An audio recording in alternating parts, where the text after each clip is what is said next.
우리가 고백하는 사도신경에 보면 하늘에 오르사 전능하신 하나님 우편에 앉아 계시다가 저리로서 산자와 죽은 자를 심판하러 오시리라고 하는 우리한 신앙 고백의 마지막 선언이 있습니다. 마지막 날 예수님께서 이 땅에 심판의 주로 오신다는 거예요. 이 심판의 주로 오시는 이 신앙의 고백, 이것이 바로 우리 기독교의 중요한 교리 가운데 하나인 재림에 대한 신앙입니다. 예수님은 반드시 다시 오시마 약속하신 것처럼 이 땅에 오실 것입니다. 그런데 언제 오시느냐, 그것은 아무도 모르지요. 오늘 사도행전 1장 7절에 보니까 때와 시기는 아버지께서 자기의 권한에 두셨다 그랬어요. 그러니까 예수님이 오시는 그때는 우리는 알 수 없다는, 오직 아버지만 아시는, 오직 하나님의 권한 속에 속해져 있는 것이기 때문에 우리는 전혀 알 수가 없다는 거예요. 그래서 우리는 그날 그때를 전혀 알지 못하기 때문에 다만 우리가 해야 될 일은 뭐예요? 그때를 준비하고 살아가는 거예요. 오늘날 많은 이단들이 있어요. 이단의 대표적인 이단들의 그들이 주장하는 그 근거를 가만히 보면 대부분 뭐예요? 종말에 관한 것들을 가지고 주장하는 걸 볼 수 있어요. 그래서 이단들이 가장 많이 인용하는 성경은 뭐냐면 요한계시록, 그리고 또 다니엘서, 묵시록이라고 하는 이 다니엘서, 이 두 성경을 가장 많이 인용을 하고 자기 멋대로 해석을 해서 예수님이 언제 오실 것이다 라고 그들은 분명하게 몇 날, 몇 시까지 얘기하는 그런 이단들이 있어요. 그런데 때와 시기는 아무도 알지 못한다는 거예요. 오직 하나님의 권한 속에 있다는 거예요. 그래서 오늘 데살로니가 교회 성도들에게 마지막 날 죽은 자는 어떻게 될 것이냐, 죽은 자들이 어떻게 될 것인가 라고 하는 죽은 자의 부활에 대해 설명하고 있고, 그 다음에 오늘 예수님의 재림에 대해서 우리에게 가르쳐주고 있어요. 그래서 5장 1절에 보니까 형제들아 때와 시기에 관하여는 너에게 쓸 것이 없다라고 이렇게 말하죠. 왜냐하면 사도 바울이 데살로니가 들어가서 복음을 전할 때 데살로니가 성도들에게 기독교의 가장 핵심적인 교리인 부활에 대해서 그리고 재림에 대해서 그들에게 잘 가르쳤어요. 그래서 그들은 재림에 대한 신앙, 부활과 재림에 대한 신앙이 확고했어요. 그런데 다만 그들이 재림에 대한 신앙, 부활에 대한 신앙을 확고했지만은 몇 가지 그들의 오해가 되어진 점들이 있었어요. 부활하신 예수님께서 40일 동안 이 땅에 계시면서 하늘로 승천하시면서 많은 사람들이 보는 가운데 하늘로 올라가시면서 갈릴리 사람들아 어찌하여 서서 하늘을 쳐다보느냐, 너희 가운데 하늘로 올라오신 이 예수는 하늘로 가심을 본 그대로 내가 다시 오시리라 하고 이렇게 말씀하시면서 하늘로 승천하셨어요. 데살로니가 성도들은 예수님의 재림에 대해서 예수님께서 하늘로 올라가시면서 곧 너희가 본 대로 다시 오시리라 이 말씀을 하셨기 때문에 데살로니가 성도들은 예수님이 곧 오시나 보다, 곧 금방 오시나 보다, 예수님의 재림이 금방 오는 줄 알았어요. 그래서 일부 교인들은 아무것도 하지 아니하고 우리가 예수님이 곧 오실 텐데 뭐 하면 뭐해, 이렇게 아무것도 하지 아니하고 일상생활을 접고 오직 예수님의 재림의 때만을 기다리면서 하루하루를 보내게 되어졌어요. 그런데 이러한 잘못된 신앙, 곧이라고 하는 시간적인 개념을 그들은 잘못 이해한 거예요. 예수님이 곧 오시리라 라고 말할 때 이 곧이라고 하는 시간은 인간의 시간의 개념이 아니에요. 오늘 성경에 보면 이 곧이라고 하는 이 시간은 카이로스라고 하는, 헬라어로 보면 카이로스의 시간으로 해석해 놨어요. 카이로스는 뭐냐, 하나님이 정하신 때 하나님의 구원 역사의 시간, 그것을 말하는데 그들은 인간의 시간의 개념으로 생각을 했다는 거예요. 크로노스의 시간, 흘러가는 시간, 1년은 365일, 하루는 24시간, 이렇게 흘러가는 인간의 시간의 개념으로 곧이라고 하는 것을 생각했다는 거예요. 그러나 오늘 하나님께서 너희가 가심을, 내가 하늘로 올라가는 것을 본 그대로 내가 곧 오리라, 여기서 말하는 곧은 흘러가는 인간의 시간이 아니라 하나님이 정하신 때, 그때에 내가 이 땅에 오겠다고 하는 거거든요. 그게 1년이 될지 그게 1000년이 될지 아무도 모른다는 거예요. 오직 하나님의 권한 속에 있는 시간을 말씀하고 있는 거거든요. 근데 그것을 잘못 이해를 해서 그들은 금방 오실 것이다 라고 생각했던 거예요. 예수님의 재림을 어떤 시간의 계산, 우리의 인간의 어떤 시간으로 계산해서는 안 돼요. 오늘 이단들이 오늘 예수님의 재림의 시간을 막 계산할 때 보면 그들은 인간의 시간으로 막 계산을 해요. 뭐 71회가 차면 70에 70년인데 70년 곱하기 막 해가지고 숫자적으로 자기들 나름대로 꽤 맞춰가지고 예수님이 오시는 때는 이때다라고 이렇게 얘기를 해요. 그런 인간의 생각하는 시간의 때가 아니에요. 우리가 생각하는 시간이 아니거든. 하나님의 권한, 하나님이 정하신 때, 그때 예수님이 오시는 거거든요. 아무도 예수님이 오시는 시간, 그때는 알지 못한다는 거예요. 다만 예수님께서 이 재림하실 때 그때 어떤 현상이 일어날 것인가, 어떤 상황이 일어날 것인가 라고 하는 것만, 예수님의 재림에 대한 징조, 예수님이 오실 때의 징조에 대해서, 여러 가지 현상에 대해서만 우리에게 말씀했어요. 그 현상을 보고 우리가 예수님이 오실 때가 가까웠구나 라고 하는 것을 아는 거지 언제인지는 모른다는 거예요. 그래서 예수님께서는 뭐라고 말씀하자면, 마치 내가 올 때는 도둑이 오는 것처럼 그렇게 내가 올 것이라는 거예요. 그래서 오늘 2절에도 보면 주의 날이 밤에 도둑같이 이를 줄을 너희 자신이 자세히 알기 때문이다. 여러분, 도둑이 올 때 뭐 예고하고 찾아오는 도둑이 있나요? 아무도 알지 못하는 시간에, 갑작스럽게 예기치 않은 시간에 도둑이 찾아오는 것처럼 예수님의 재림도 그렇게 온다는 거예요.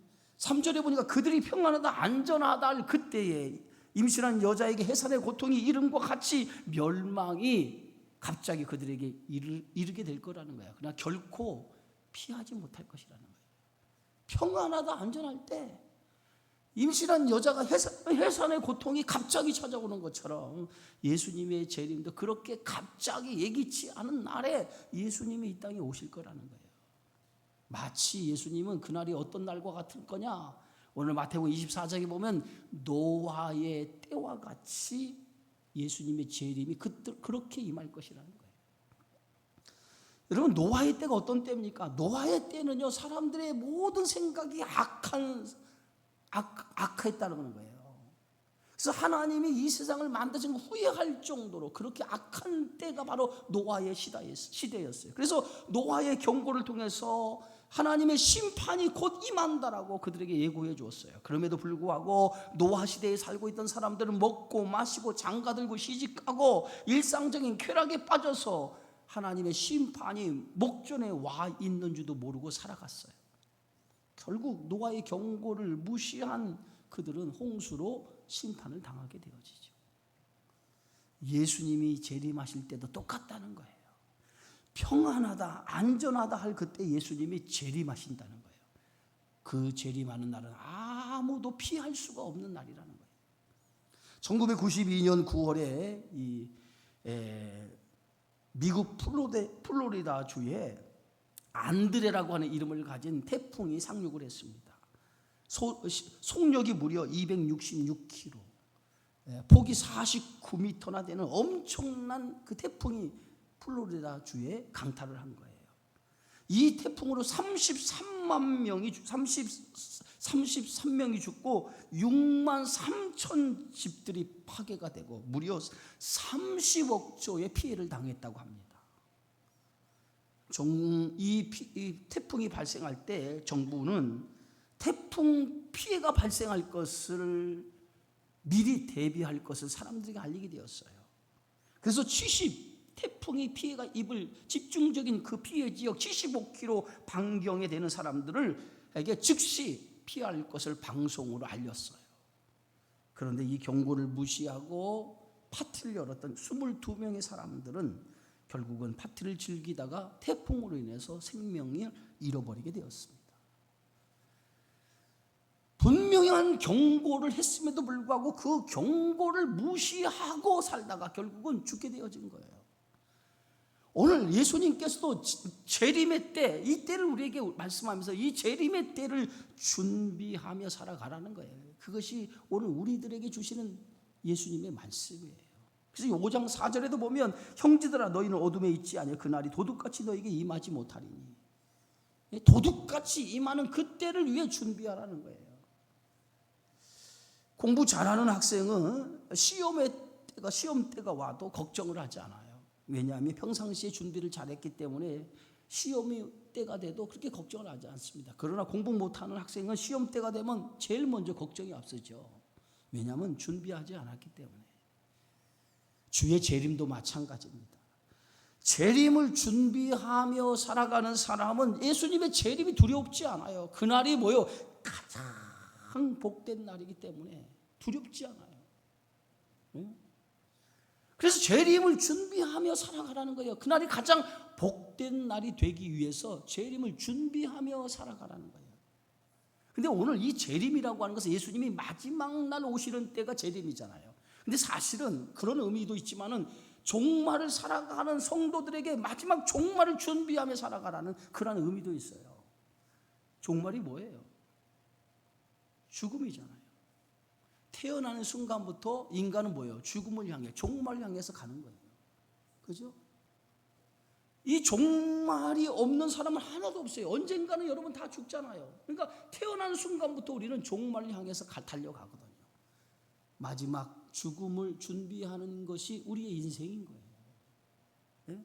예수님은 마지막 때 재림, 그때가 우리의 최종적인 종말인데 그걸 준비하는 것처럼 너희가 세상을 살아가면서 마지막 때 그때를 준비하며 살아가라는 거예요.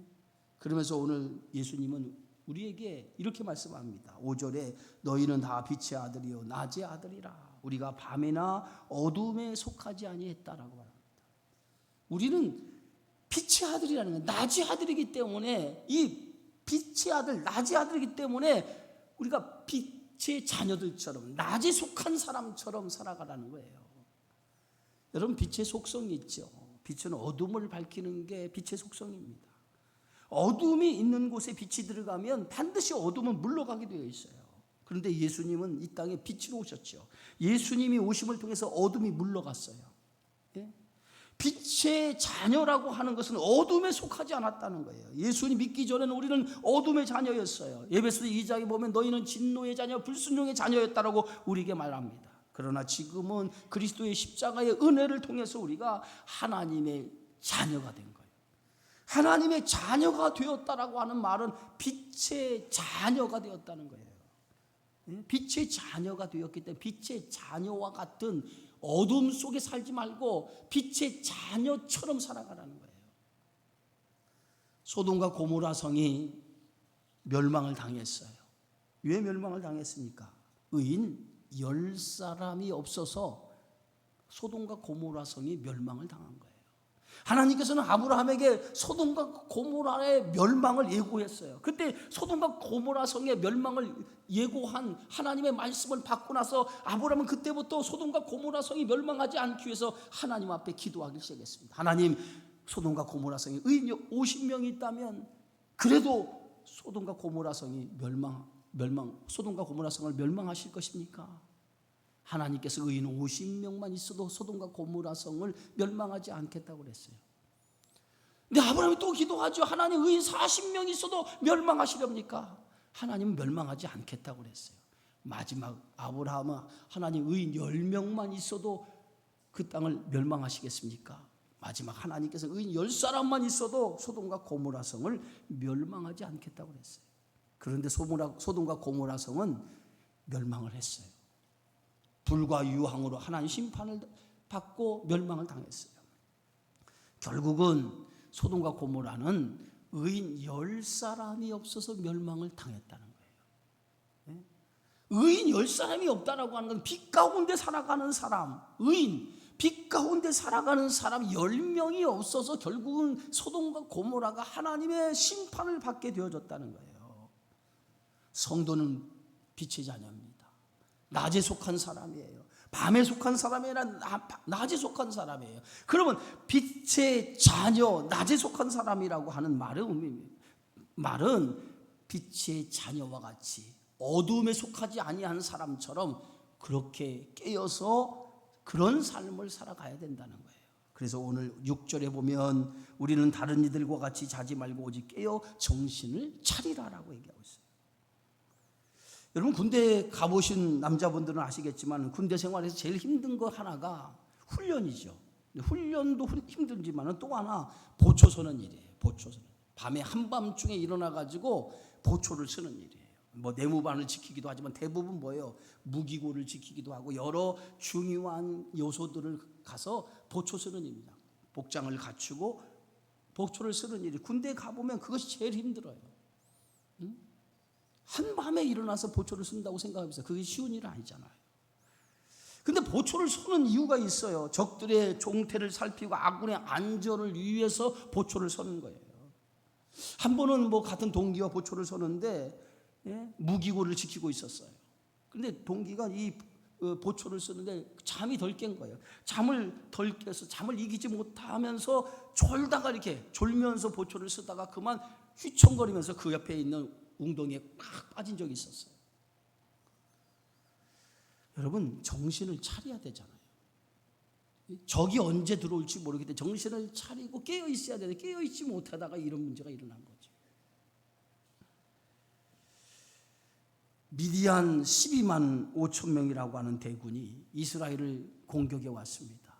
그때 하나님께서 기드온이라고 하는 사사를 세우면서 기드온에게 뭐라고 얘기하냐면 저 미디안 12만 5천 명과 대항하기 위해서 군사를 소집하라고 군사를 모집하라고 하나님께서 말씀을 해요. 그래서 이 기드온이 하나님의 말씀을 받고 군사를 모집하기 시작합니다. 그래서 모집된 숫자가 3만 2천 명이나 되는 군사가 모집이 되었어요. 그런데 하나님께서 3만 2천 명의 군사가 많다고 하면서 그 3만 2천 명의 군사 중에서 전쟁을 두려워하는 그러한 사람이 있다면 그들을 돌려보내라는 거예요. 그래서 기드온은 하나님 말씀대로 전쟁을 두려워하는 사람을 돌려보냈어요. 그런데 돌아간 사람이 2만 2천 명이 되는 사람이 돌아갔다는 거예요. 2만 2천 명이 되는 사람. 그래서 겨우 남은 사람이 10,000명이었어요. 이 10,000명을 가지고 12만 5천 명이라고 하는 그런 미디안 대군과 전쟁을 해야 돼요. 그런데 하나님께서는 10,000명도 많다라고 이렇게 말씀하시면서 그 10,000명을 물가로 데리고 가라는 거예요. 그래서 기드온이 하나님 말씀대로 10,000명을 데리고 물가로 데려갑니다. 그런데 물가로 데리고 갔더니 그 물가에서 물을 먹는 두 종류의 사람으로 나누어진 거예요. 한 종류의 사람은 무릎을 꿇고 그 머리를 물에 박고 그렇게 물을 먹는 사람이 있었고, 또한 무리는 그 강물에 있는 물을 손으로 떠서 개처럼 핥아서 먹는 사람들이 있었어요. 그런데 하나님께서 무릎을 꿇고 강물에 머리를 박고 먹는 사람을 돌려보내라는 거예요. 그 사람의 수가 몇 명인지 아십니까? 9,700명이었어요. 대부분의 사람들이 머리를 강물에 박고 물을 마셨던 거예요.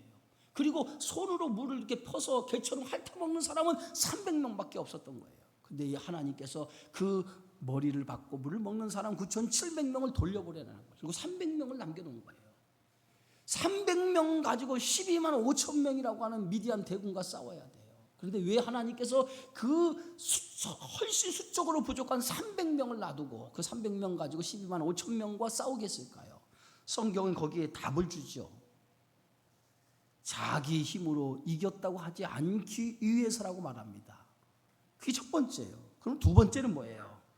무릎을 꿇지 않고 손으로 펴서 물을 먹었다고 하는 것은 경각심을 가지고 물을 먹은 사람들을 골랐다는 거예요. 한마디로 말하면 깨어있는 사람을 골라서 그 깨어있는 사람을 가지고 전쟁을 치르게 했다는 거예요. 그만큼 깨어있다라고 하는 것은 중요하다는 거죠.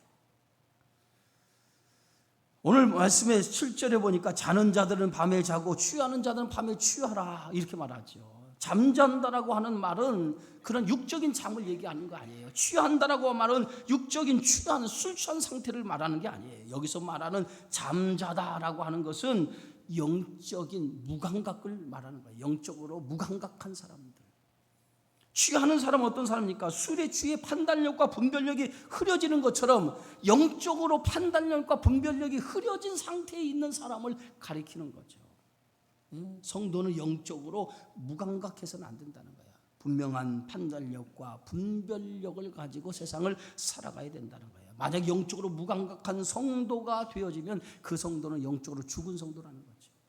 여러분, 죽은 사람 아무리 소리를 질러도 아무리 흔들어대도 그 사람은 일어나지 않잖아요. 영적으로 무감각한 성도가 되어서는 안 되고 영적으로 죽은 성도가 되어서는 안 돼요. 소돔과 고모라 성이 멸망당하기 전에 그들의 모습이 영적으로 죽어있는 모습이었어요. 영적으로 무감각한 모습이었어요. 하나님의 심판이 임박했음에도 불구하고 그들은 알지 못하고 먹고 마시고 하루하루를 방탕하며 살아갔습니다. 심지어는 천사가 소돔과 고모라 성을 심판하러 왔는데 노새의 집에 머무를 때에 소돔 사람들이 몰려와 천사들을 내놓으라고 소동을 벌일 정도로 육체의 탐욕에 몰두할 정도로 영적으로 눈이 먼 자들이었다는 거죠. 결국은 그들은 하나님의 심판을 받아 죽고 말았어요. 바울은 데살로니가 성도들에게 우리는 낮에 속하였으니 정신을 차리고 믿음과 사랑의 호심경을 붙이고 구원의 소망의 투구를 쓰라고 우리에게 강력하게 권고하고 있습니다. 여러분, 낮에 속하였다라고 하는 말은 어둠에 속한 자녀처럼 살면 안 된다는 거예요. 빛의 자녀답게 살기 위해서 정신을 차리고 영적으로 무장하라는 거예요. 그 영적으로 무장하는 그 무장의 첫 번째가 뭐냐? 믿음과 사랑의 호심경을 붙이라는 거예요. 호심경, 그것은 자신의 생명과 안전을 지키는 필수적인 장비를 말합니다. 오늘날로 말하면 호심경은 방탄조끼와 같은 역할이에요. 여러분, 이 호심경 목에서부터 이 가슴 부위를 이렇게 보호하는 장비거든요. 가슴은 신체에서 가장 중요한 부분입니다. 왜냐하면 심장이 있기 때문에. 사람은 팔이 하나 잘려나가도 목숨을 잃지 않아요. 다리 하나 잘려나가도 생명을 잃지 않습니다. 그러나 가슴, 이 심장이 있는 이 가슴이 상처를 입으면, 가슴에 칼에 찔림을 받으면 결국은 죽어요. 그렇기 때문에 생명을 보호하기 위해서 호심경을 붙이라는 거예요. 호심경, 이게 뭡니까? 믿음과 사랑의 호심경을 붙이라. 믿음과 사랑의 호심경이라고 하는 이 말이 뭡니까? 흔들림 없는 신앙을 가지라는 거예요. 그리스도에 대한 확고한 믿음으로, 그리스도에 대한 확실한 신앙을 가지고 그 신앙으로 무장하라는 거예요. 그래야만이 어떤 환경, 어떤 상황에도 흔들리지 아니하고 승리할 수 있다는 거예요. 또한 사랑의 호심경이 뭡니까? 사랑은 그리스도의 십자가의 사랑입니다. 주님이 우리를 얼마나 사랑했는가, 얼마나 주님이 나를 사랑했는가, 그 십자가의 사랑의 은혜를 깨닫고 그 은혜로 무장하라는 거예요. 그 은혜를 아는 자는 죄악된 삶을 살아갈 수 없다는 거예요. 로마서 8장 38절에 보면 내가 확신하노니 사망이나 생명이나 천사들이나 권세자들이나 현재일이나 장래일이나 능력이나 기쁨이나 높음이나 다른 어떤 피조물이라도 우리를 우리 주 그리스도의 예수 안에 있는 하나님의 사랑에서 끊을 수 없다고 그랬어요. 그리스도의 사랑으로 충만해 있는 사람은 어떤 어둠의 삶 속에 살아갈 수 않는다는 거예요. 또한 성도가 무장할 것은 호심경만이 아니죠.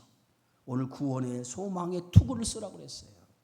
투구는 병사의 머리를 보호하는 장비죠. 오늘날로 하면 헬멧이죠, 헬멧. 그리스도인은 구원의 소망이 확실해야 됩니다. 예수 믿으면 구원받는다라고 하는 확실한 믿음, 확실한 그 소망이 있어야 돼요. 그래서 그 소망이 우리의 삶을 이끄는 그런 힘이 되어야 될 줄 믿습니다. 초대교회 성도들은 예수 믿는 것 때문에 많은 박해를 받았어요. 사자굴에 던짐을 받기도 하고 짐승의 밥이 되기도 하고 끓는 기름가마에 넣어 죽이기도 하고 가죽을 벗겨 죽이기도 하고 십자가에 매달려 죽이기도 하는 이렇게 끔찍한 고난, 끔찍한 박해를 받았어요. 그런 엄청난 박해를 받으면서도 그 박해를 견딘 것은 구원에 대한 소망이 그들에게 확실히 있었기 때문에 그래요. 죽어도 죽지 않는 부활에 대한 소망, 마지막 날 다시 살아가는 그 구원에 대한 소망이 있었기 때문에 이 소망이 어떤 박해도 이길 수 있는 힘이 되어진 줄 믿습니다. 성도에게는 그런 믿음이 있어야 된다는 거예요.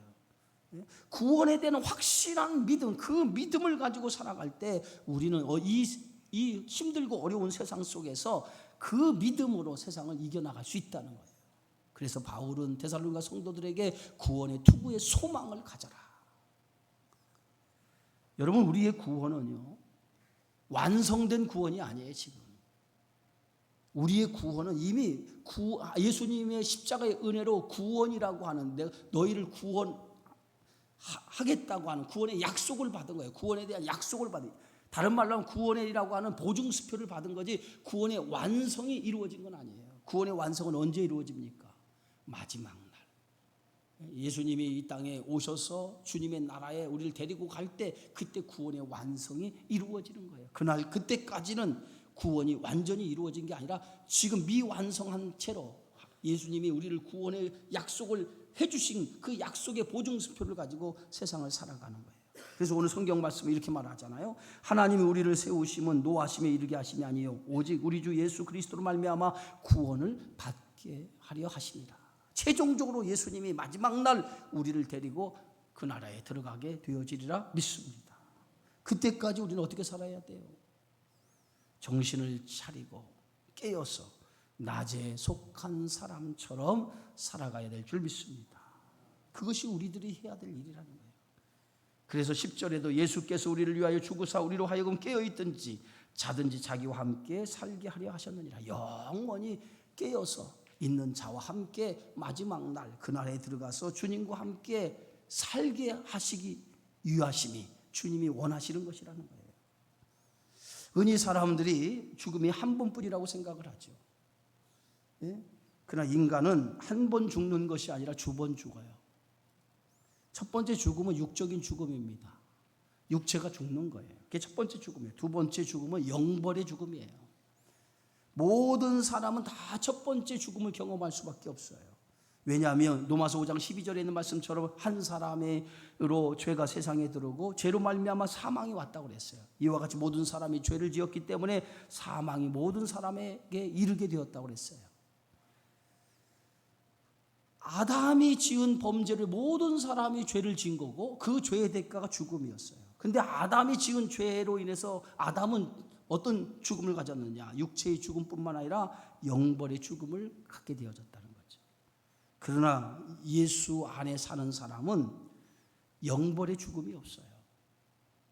예수님이 우리를 대신해서 죽으셨기 때문에 영벌의 죽음은 우리가 당하지 않습니다. 오늘 계시록 2장 11절에 보면 이렇게 말하죠. 귀 있는 자는 성령이 교회들에게 하신 말씀을 들을지어다.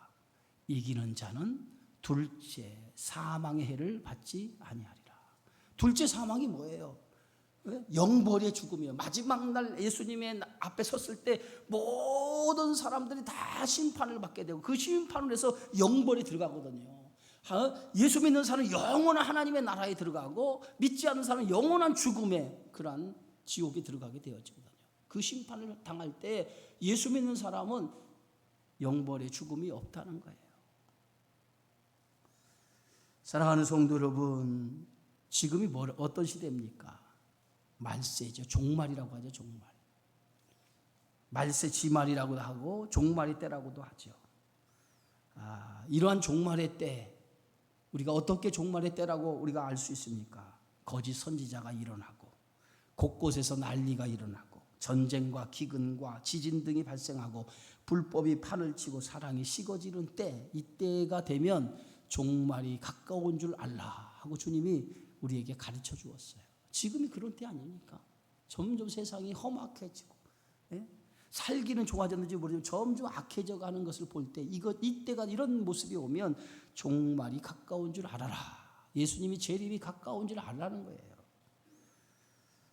이러한 때에 우리가 해야 될 일은 딱 한 가지입니다. 오늘 말씀처럼 깨어 정신을 차리라는 거예요. 깨어 정신을 차리라. 근데 마지막으로 오늘 데살로니가 성도들에게 예수님이 뭐라고 얘기하십니까? 그러므로 피차 권면하고 서로 덕을 세우기를 너희가 하는 것 같이 하라. 이 서로 권면하고 덕을 세우라는 거예요. 이 말이 뭡니까? 종말이 가까운 것을 깨달으라는 거예요. 서로 권면해 주라는 거예요. 마지막 때 가까웠으니 우리가 정신을 차리고 살라고 권면해 주라는 거예요. 그리고 뭐요? 힘써 빛의 자녀처럼 낮에 속한 사람처럼 덕을 세우기 위해서 열심히 덕을 세우며 하나님의 뜻을 위해 살아가라는 거예요.